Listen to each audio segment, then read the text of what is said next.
Bonsoir Bonsoir à à tous. tous. Aujourd'hui, on va vous parler d'une chose très importante pour notre famille.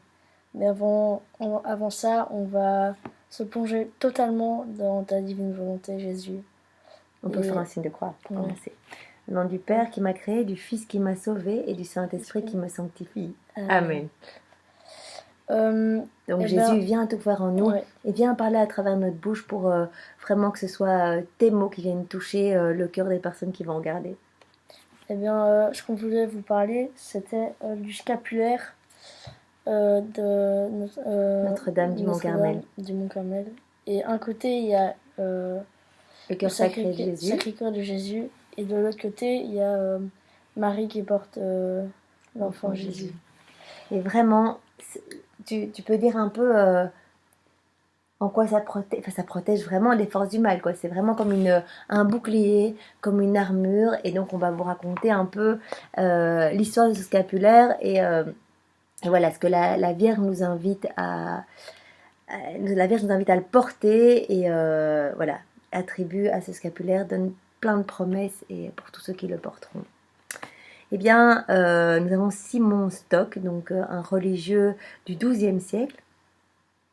D'ailleurs, même oui, fin du XIIe siècle, donc c'est plutôt très. Ouais, il est mort, il a eu l'apparition finalement au XIIIe siècle, qui donc voit la Vierge et la Vierge de Notre-Dame lui apparaît entourée de plein d'anges et elle tient à la main ce scapulaire-là. Et elle lui dit: Voici un signe pour toi et un privilège pour tous les carmes.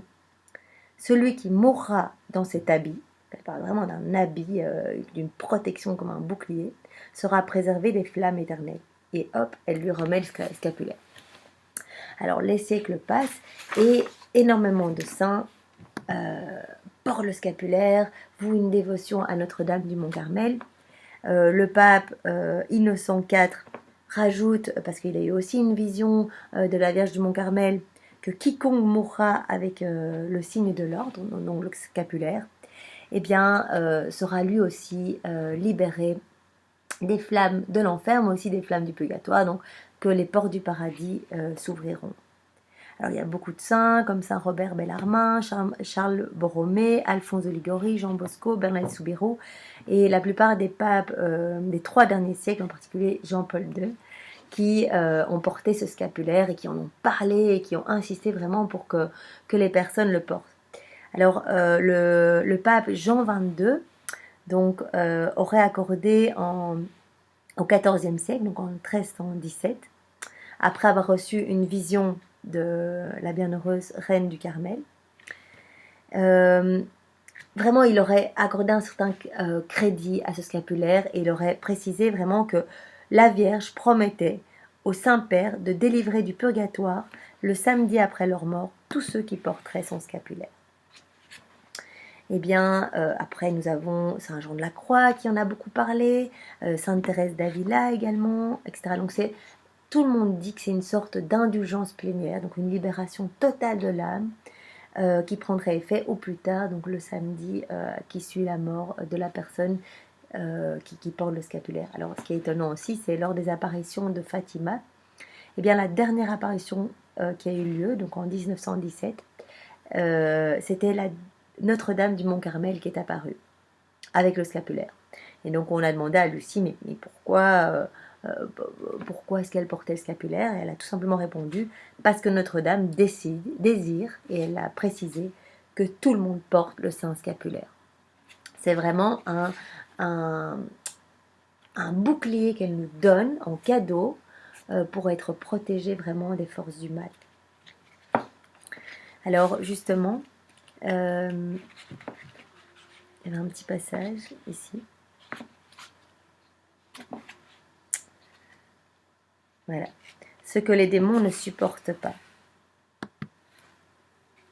Donc il y avait un vénérable François de Yetz, donc c'est un carmélite, qui voyait souvent les démons qui s'efforçaient de le tenter. Un jour, alors qu'il embrassait respectueusement son scapulaire avant de le mettre, Satan s'approcha de lui. Portant une chaîne d'or, il lui dit: Allons donc, porte plutôt cette chaîne en or et jette loin de nous cet objet qui nous est insupportable et qui ne sert qu'à nous tourmenter. Il parle du scapulaire. Donc vraiment, le scapulaire met en fuite les démons. Il ne supporte pas le scapulaire. Et arrête de persuader tant de personnes de le vénérer et de le porter. Une nuit où il a fait tomber son scapulaire en se donnant la discipline, il vit les démons s'approcher de lui. Et tandis qu'il se hâtait de remettre le manteau de Marie, il a entendu les démons crier avec fureur.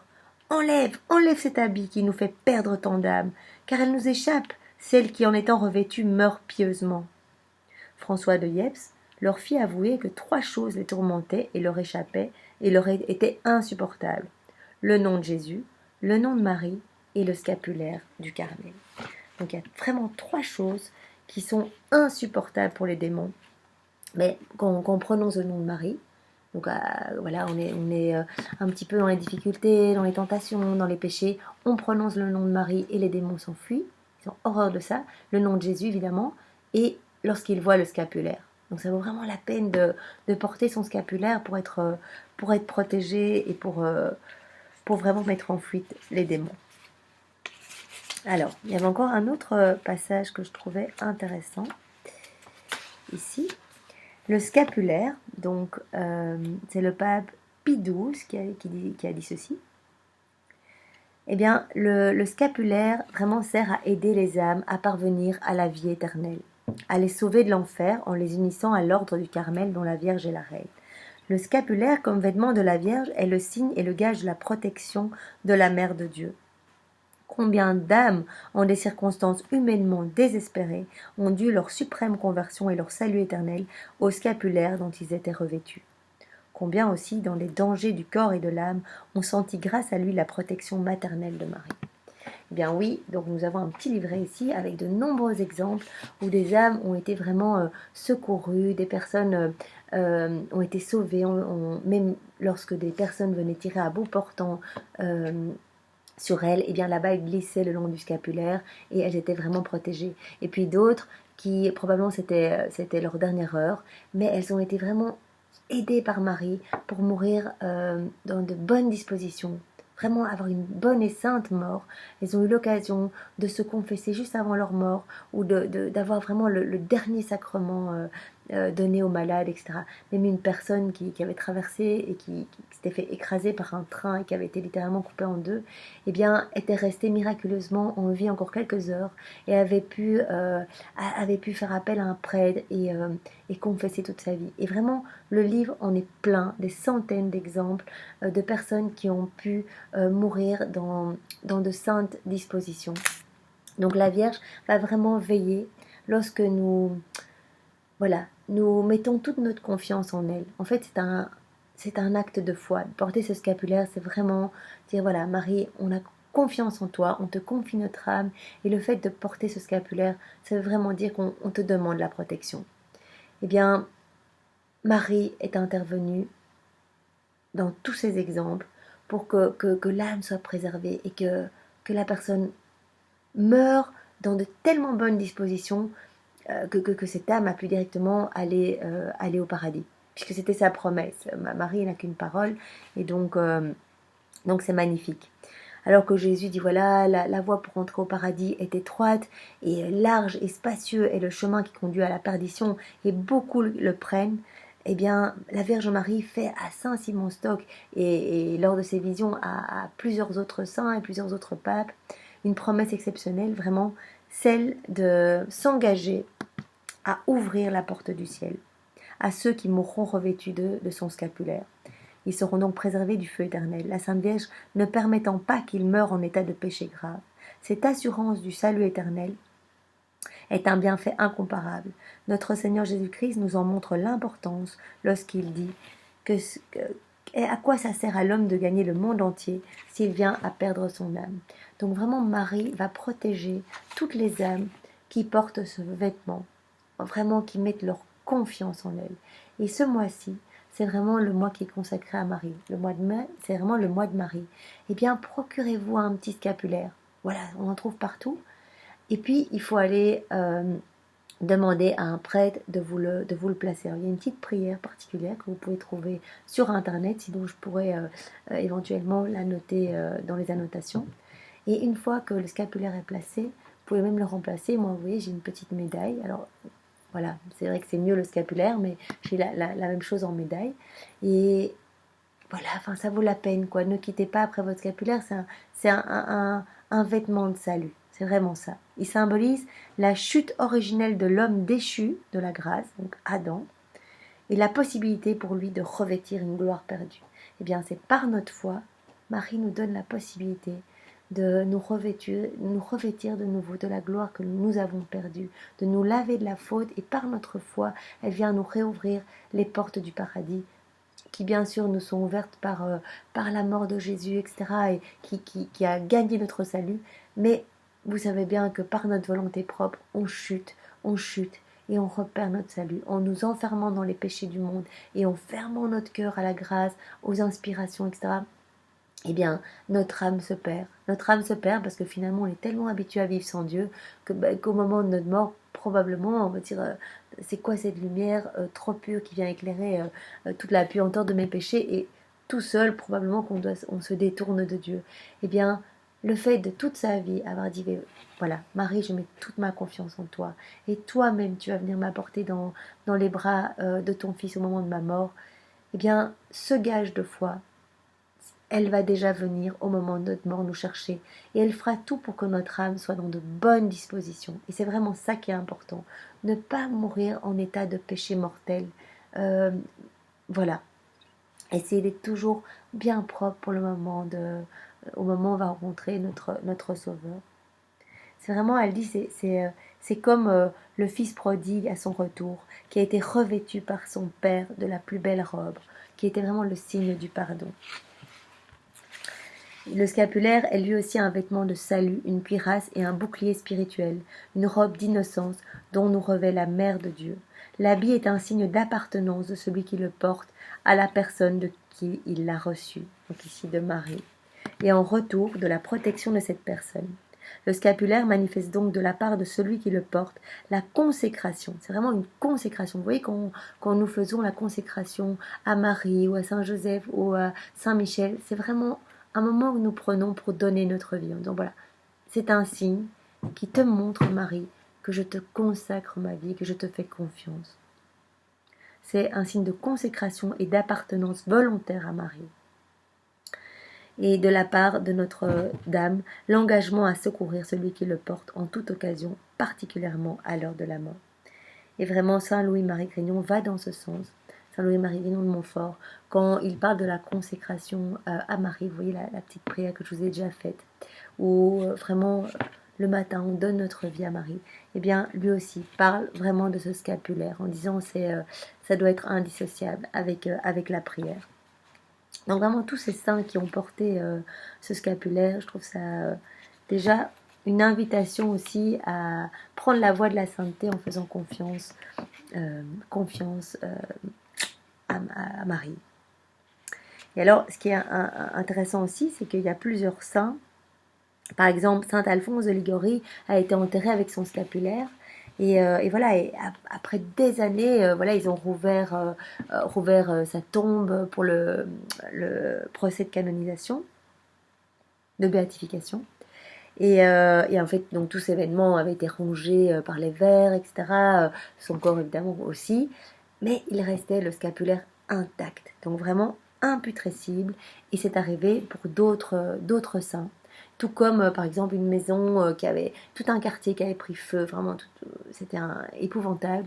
Et bien une famille avait vraiment mis toute sa foi et avait demandé que la maison soit consacrée à Marie, et en guise de foi avaient posé leur scapulaire sur la porte de leur maison alors qu'ils étaient au milieu voilà, d'un village en flammes, enfin ça s'étalait dans tous les sens, ils étaient vraiment pris au milieu des flammes.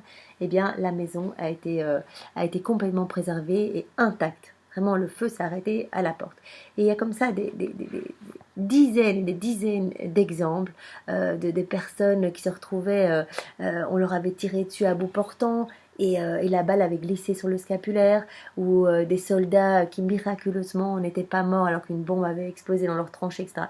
Donc, on ne le fait pas évidemment pour un peu genre du fétichisme, on porte ça et on va être protégé. C'est vraiment un gage d'amour. C'est vraiment, je vous invite à donner votre vie à Marie, notre Mère du ciel. Et vous voyez que tous les jours, nous allons faire, et nous faisons déjà depuis quelques jours, ces petits moments d'amour pour Marie, pour lui dire merci, pour lui demander pardon au nom de tous, et pour lui donner en fait nos vies et notre volonté pour qu'elle remette nos volontés à Jésus. Eh bien, c'est un autre acte de foi que nous pouvons faire et coupler à nos prières. Donc voilà, je vous invite à vous procurer un petit scapulaire. Vous voyez, ça peut être vraiment caché, et comme je vous dis, après, vous pouvez mettre une médaille une fois qu'un prêtre vous l'a posé avec l'imposition et la petite prière adéquate. Et bien après, vous pouvez tout à fait, voilà, en union avec tous les carmels, je ne sais pas si on est carmélite ou carmel, mais en union avec tout cet ordre de carmes, je crois qu'on dit comme ça, eh bien, demander la sainte protection de Marie et vraiment qu'elle nous préserve des péchés, de la méchanceté et des flammes du purgatoire, qu'elle vienne elle-même nous chercher. Je crois que Marie n'a qu'une parole et nous lui faisons confiance. Elle nous aime infiniment et tout ce qu'elle veut, c'est nous sauver. Mhm. Tu veux rajouter quelque chose? On peut faire un Je vous salue Marie pour remercier Marie. Mhm. Je te salue Marie, comblée de grâce, le Seigneur est avec toi. Tu es bénie entre toutes les femmes, et Jésus, le fruit de tes entrailles, est béni. Sainte Marie, Mère de Dieu, prie pour nous pécheurs et répands la flamme d'amour sur l'humanité entière, maintenant et pour toujours. Amen. Amen. C'est quoi? On va en faire 3. Parce que Marie, c'est notre super maman et il faut vraiment la glorifier. Et Marie, on le fait au nom de toutes les âmes passées, présentes et futures. Voilà, de tous, dans la divine volonté de ton Fils. Reçois tout notre amour et reçois, quand on porte le scapulaire, eh bien Marie, on le porte au nom de tous. Comme ça, tu vas recevoir ce gage d'amour et de foi de toute l'humanité entière. On va en faire encore 2 et puis voilà. Je te salue Marie, comblée de grâce, le Seigneur est avec toi. Tu es bénie entre toutes les femmes, et Jésus, le fruit de tes entrailles, est béni. Sainte Marie, Mère de Dieu, prie pour nous pécheurs et répands ta flamme d'amour sur l'humanité entière, maintenant et pour toujours. Amen. Je te salue Marie, comblée de grâce, le Seigneur est avec toi. Tu es bénie entre toutes les femmes, et Jésus, le fruit de tes entrailles, est béni. Sainte Marie, Mère de Dieu, prie pour nous pécheurs et répands ta flamme d'amour sur l'humanité entière, maintenant et pour les siècles des siècles. Amen. Voilà, c'est vraiment dans la divine volonté de Jésus que nous vous avons partagé ce qui était important pour nous, pour notre famille. Montrer tout notre amour à Marie de toutes les manières qui soient, en l'honorant tous les jours, en la priant par le rosaire, par le rosaire quotidien, ça c'est important, le chapelet. Vraiment, vous pensez que voilà, à chaque jour vous savez Marie, c'est une rose que vous offrez. Et donc, c'est important. C'est comme si on allait donner notre temps pour aller cultiver le petit jardin de Marie et que tous les jours, on allait lui donner 20 minutes, 40 minutes, 1 heure, 2 heures, en fonction, voilà, si on fait un chapelet ou tout le rosaire. Eh bien, voilà, pensez qu'au moment de notre mort, elle va nous laisser. Bien non, elle va venir nous rendre tout cet amour qu'on lui aura donné. Et en plus, si on le donne au nom de tous, eh bien, ça doit lui faire vraiment plaisir. Donc, je vous invite à le faire. Voilà, bonne soirée à tous. Et on a au nom du Père et du Fils et du Saint-Esprit. Amen. Amen. Bonne nuit dans la divine volonté. Dormez bien. Et oui, demandez, je m'endors dans ta divine volonté, Seigneur. Au revoir. Au revoir.